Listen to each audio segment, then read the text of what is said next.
네. 네. 다음 이야기 또 해보겠습니다. 사실 지금 중국 주식들의 제일 큰 문제는 바로 미중 무역 분쟁 때문인데 이 그 무역 분쟁 때문에 전기차 기업들에게 타격이 없지는 않겠죠. 그렇죠. 어떻게 보시고 계세요? 사실 미중 무역 분쟁에서 가장 타격을 입은 게 배터리 업체들이거든요. 보면은 완성차 같은 경우에 아까 말씀드렸다시피 올해 초부터 시작해서 상당히 큰 폭으로 상승을 했어요.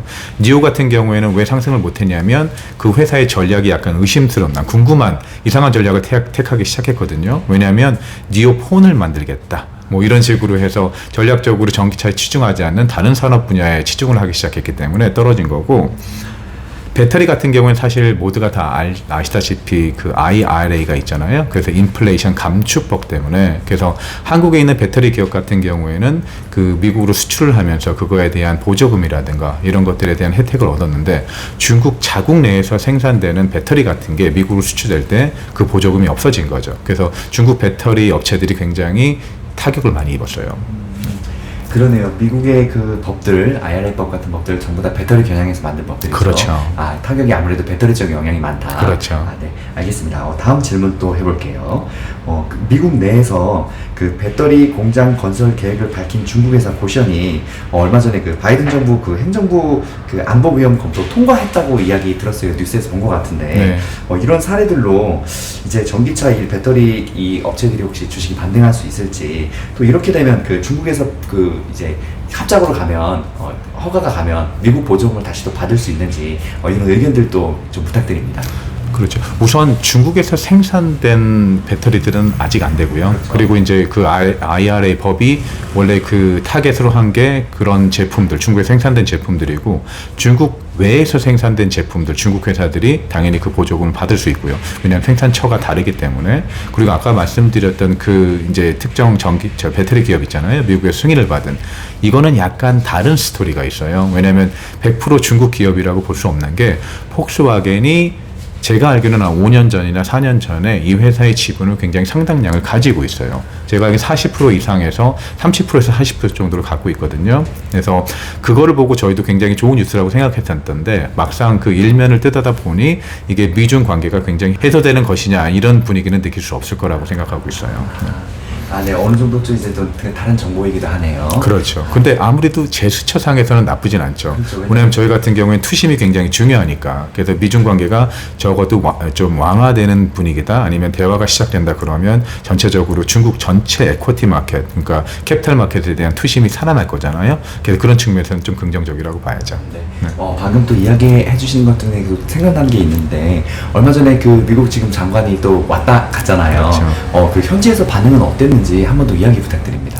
사실 저희는 어떻게 봤냐면, 그 전에 그 블링컨 장관이잖아요. 네네. 그래서 그 밑에 있는 재무장관 아니면 이창 총리만 만나고 그만둘 거라고 생각했었는데, 저희가 예상과 다르게 이제 시진핑 주석까지도 만났잖아요. 그렇죠. 그래서 굉장히 긍정적으로 파악을 했었는데, 시장에서는 나중에 발표되는 내용을 보고 거기서 약간 실망감을 드러내더라고요. 그러니까 전체적으로 중국 시장이 굉장히 변동성이 크고 그 투심이 약화된 상황에서 좋은 뉴스도 어떻게 보면 나중에 조금 좋은 뉴스인데도 방향에 조금 기대보다 못 미치면 그거에 대한 그 실망 매물이 좀 나오기 시작해서, 그 내용은 뭐냐면 블링컨이랑 시진핑이랑 얘기를 했으니까, 제가 이제 약간 속된 말로 말씀드리는데, 두 분이 가서 싸우진 않았을 거잖아요. 아무래도 대화를 시작했다는 게 굉장히 긍정적인 신호인데, 그 이후에 발표된 내용들이 약간 상이했어요. 미국 쪽의 발표 내용과 중국 쪽의 발표 내용.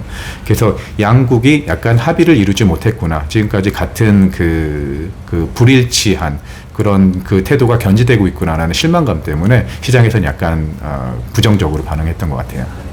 주식 같은 경우는 사실 펀더멘털이 정말 중요한 게, 이런 어떤 뉴스가 나왔는데도 어떻게 해석하느냐에 따라서 주가의 흐름 완전히 또 달라질 수가 있는 거네요. 그렇죠. 네, 알겠습니다. 또 다음 질문 이어서 해볼게요. 얼마 전에 중국 전기차 관련된 기업들 줄도산 이슈가 있었습니다. 네. 한국에서도 뉴스가 보도가 많이 됐고, 네. 저희 구독자분들이 이것 때문에 걱정 되게 많이 하셨다 그러더라고요.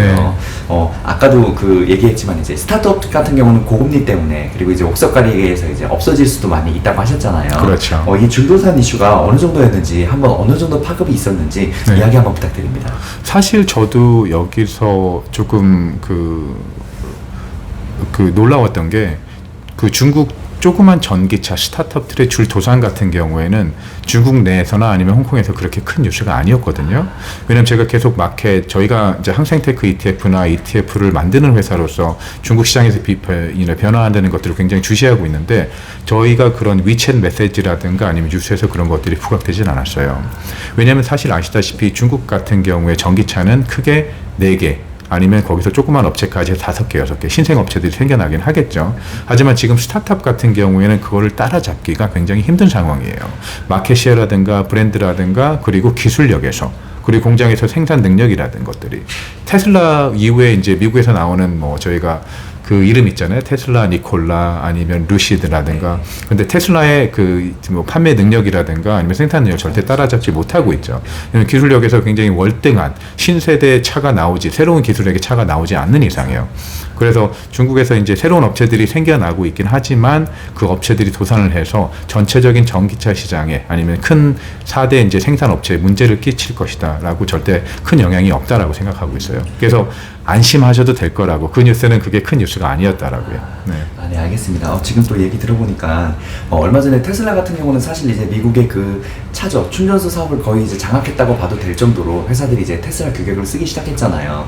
그런 것처럼 중국 같은 경우도 중국의 그 전기차 4대장 이 회사들이 어느 정도 기술력과 완전한 인프라를 거의 구축해 놨기 때문에 그렇죠. 이 4대장 같은 경우는 완전히 자리를 잡았다. 그렇죠. 근데 이제 그 외에 다른 또 회사들은 이제 진입이 쉽지 않을 수 있다. 그렇죠.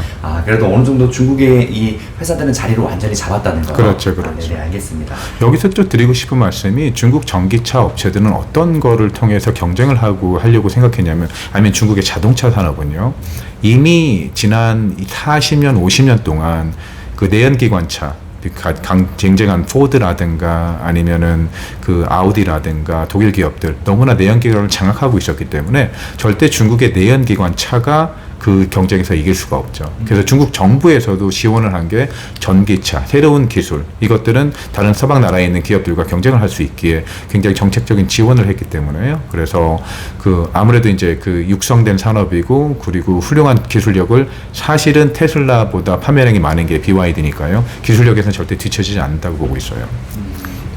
네. 지금 방금 또 좋은 정보 이야기 해주셨는데요.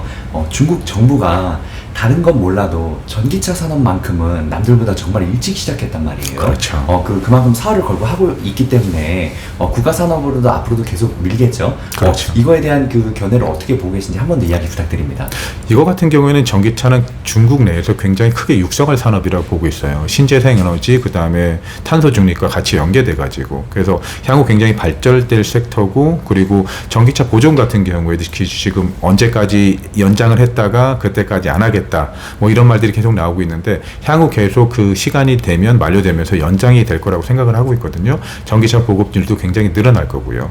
그리고 굉장히 고무적으로 보고 있는 거는 중국 내수 시장뿐만 아니라 해외로의 수출이 이루어지고 있기 때문에 그 시장의 그 성장 가능성, 중국 전기차 업체들의 성장 가능성은, 그러니까 저는 이제 딱 완성차를 말씀드리는 거고요, 굉장히 크다라고 생각하고 있어요.